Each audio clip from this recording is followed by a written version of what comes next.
Okay guys, pag-usapan naman natin yung ano nga ba yung pinagkaiba ng diamonds at saka ng beans, okay? Yung diamonds po, it's considered as pangbaksak sa mga susuportahan ninyo po. Or yun po yung mga gamit ng mga spenders, gifters, mga nagpo-purchase po ng beans. Okay?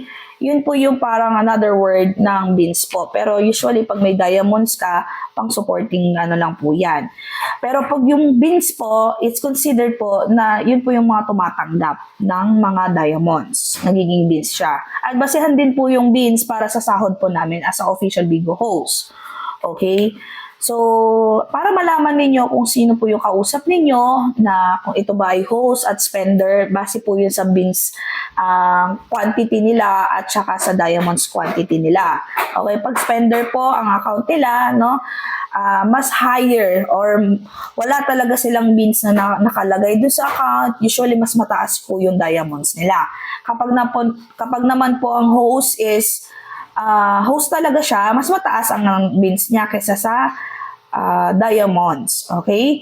So, pero may mga host po na may mga host naman po na nagsusupport ng beans, kaya po mas mataas ang diamonds nila.